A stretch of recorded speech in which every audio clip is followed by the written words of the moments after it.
go directly to question and answers for Stephanie, DeWanna, and Caitlin. All right, and we will first turn to Cassandra. Cassandra, go ahead. Hi, all. For Caitlin and DB, Caitlin, you had mentioned a couple of weeks ago, everything came at you so fast in your rookie year, not just on the court, but living out of a hotel, finding a place to live, all of that. When you have the perspective now of going through your second training camp, what was the most difficult part of that? And for DB, with your experience, what were those first few years like, kind of experiencing a new place? Yeah, I think any rookie coming into this league, you all kind of experience the same thing. You're moving to a new city, you're meeting new people, have new teammates, have new coaches. You're trying to figure out how the WNBA works. So I think it's all just really new. Like you're starting to just a very new chapter of your life and you're trying to get your feet under you. So I don't know. I think going into year two, that's kind of the biggest thing for me is just I feel like I have experience in this league. I know what to expect. I know how training camp works, even though we have a new coach and I have a lot of new teammates. Like just having that experience of how things operate, I think has provided me with a lot of confidence.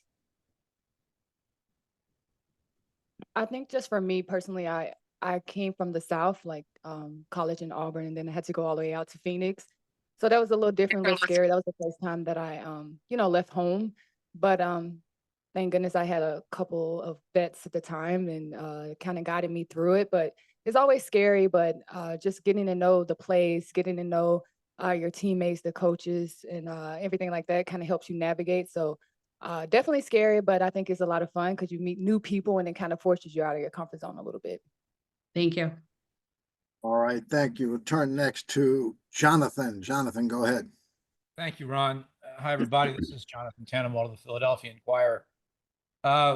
One for Caitlin. First of all, I wonder what you make of a very busy offseason for the Fever and a lot of transactions and how that has changed this team. And then for DeWanna, for you, coming into this, you've obviously, you played against Caitlin, and what do you think it's going to be like this year playing with her as this team ramps up and tries to push forward and push higher? Thanks to all of you.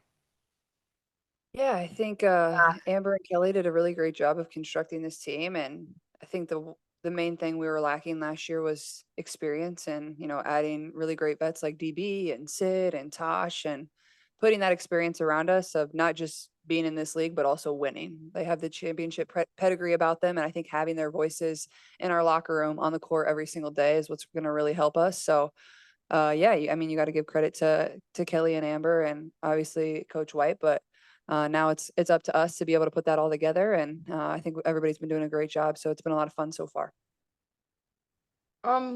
Yeah, obviously Caitlin's is a dynamic player and she just makes everyone around her better. So obviously being on this side of the ball with her is a lot more fun than guarding her, that's for sure. But she just kind of put everybody in position. We kind of play off her energy and how smart she is around the ball and just putting people in different places to be successful. So it's just been really fun getting to know her and getting to know her game. And we have a lot of energetic people around and on our team. So just feeding off her energy and her will to win. She wants to win, and that's been really fun. And getting to run around with her is definitely better than chasing her around. Right, thanks. We'll turn next to Jordan. Jordan, go ahead. Hey ladies, Jordan from Television Sports. Hope you all are doing well today. So my first question is for Coach. When you first became the coach of the Fever, Natasha Howard was going into her second year. So I guess just talk about how excited you are to be coaching her again. And then for the players, what are you guys' individual goals this upcoming season? Yeah, I'm really excited to have Tosh back in a Fever uniform and to be working with her again. When we got Tosh, she was this young, wide-eyed rookie, and just learning the WNBA, learning how to play, going from being that young, wide-eyed rookie to winning multiple championships, to winning a Defensive Player of the Year, to growing into a vet and a leader that she is. She's coming back a different player, a different person. As most of us know, sometimes life experience is just as valuable as basketball experience, and she's able to bring that experience to this group. And she's going to help us, on the floor with her versatility, with her ability to run the floor, with her defensive prowess, rebounding the basketball, and gives us another weapon.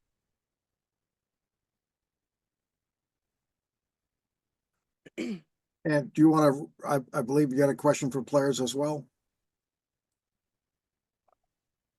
Yes, I was asking them both what are their individual goals this season?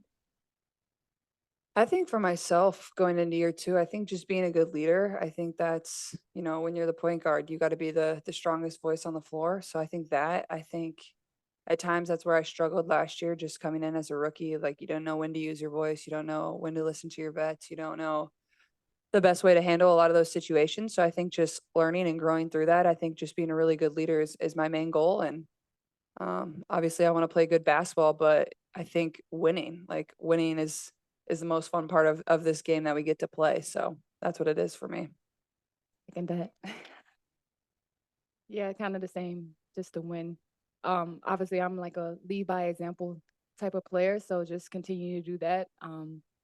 I feel like I've been around for a while. There's nothing that I haven't accomplished that I want, but to win another championship. So I'm just going to be honest, just to win. All right, thanks. We'll go next to Courtney. Courtney, go ahead. Hi, ladies. Courtney Harden from the Real Deal podcast. I wanted to ask all three of you, what are a few things you have learned about each other in the short amount of time that will help and translate continue the team chemistry? It's still a work in progress. Certainly, we've had 8 practices together and a couple of exhibition games. I think the most important thing for myself and is communication. I think clarity in our communication. We all have the same goals here, and that's to put ourselves in position to compete for a championship and ultimately win a championship. And there's a lot of new stuff coming at everybody. The system is new, offensively, defensively. DB's the only one who's been in that system, but she's got completely new teammates. So it's new for everybody. And I think the most important thing is that we're transparent, honest, and clear in our communication. We're going to naturally learn work style, work habits, putting each other in positions to be successful. We're naturally going to learn that through practice and on the floor. But the priority early has been communication and building relationship. All right, thanks. We'll go next to Blake. Blake, go ahead.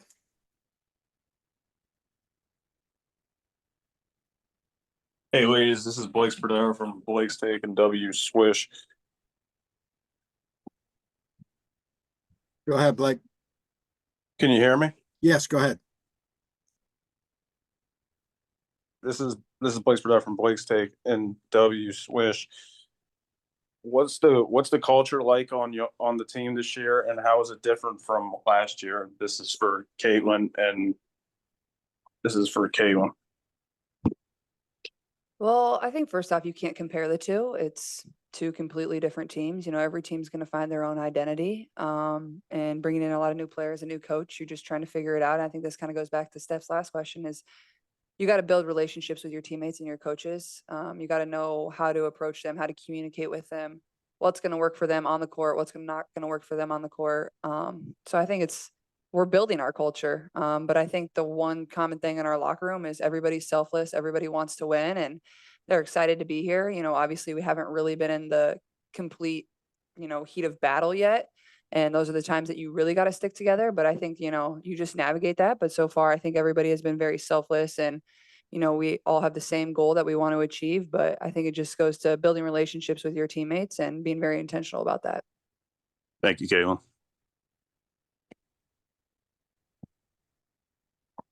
Excuse me. We will go next to Chico. Chico, go ahead.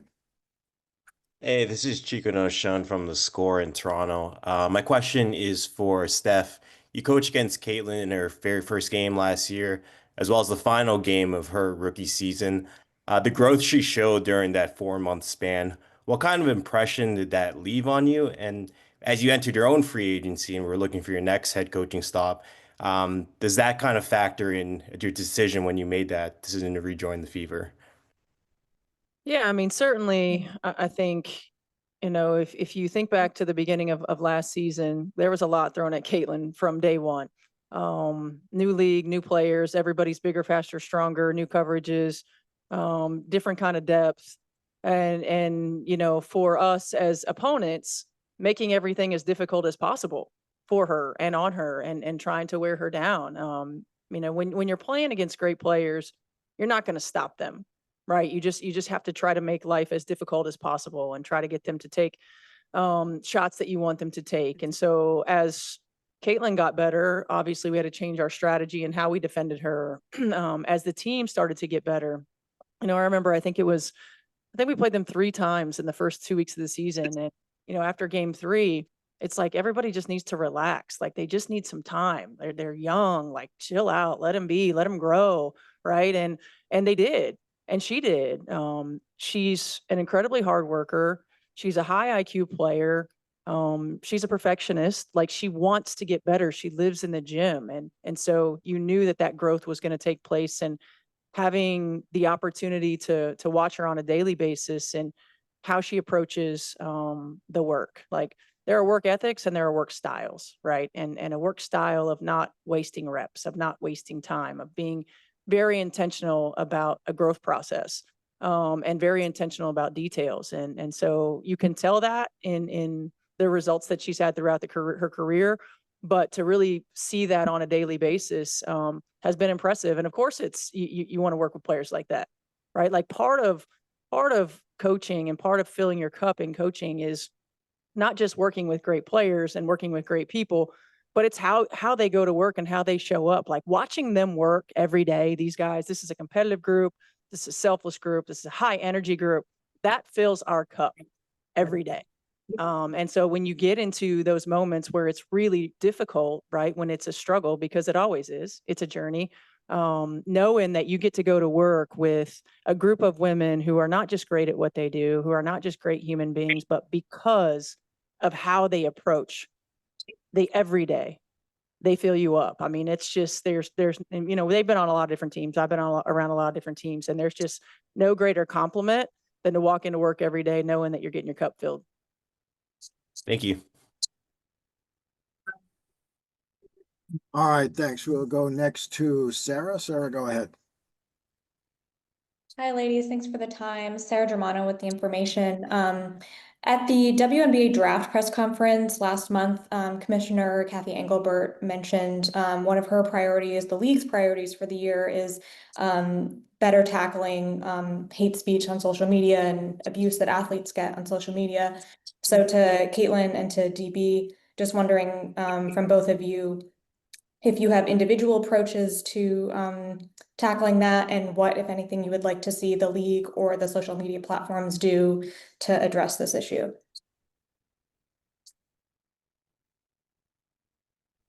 I mean, obviously, that's like zero tolerance for that. You know, there's no need.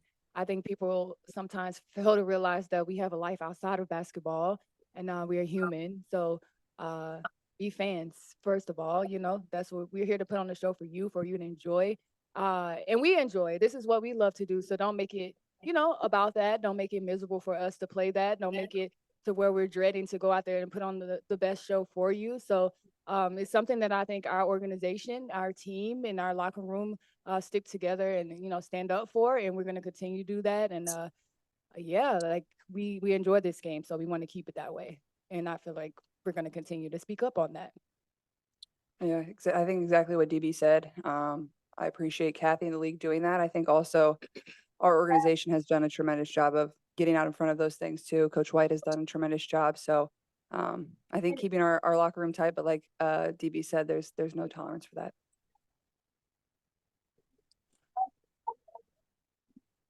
All right, we'll turn to Eliza. Eliza.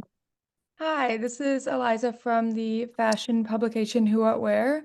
Thank you all for your time. This is for Caitlin.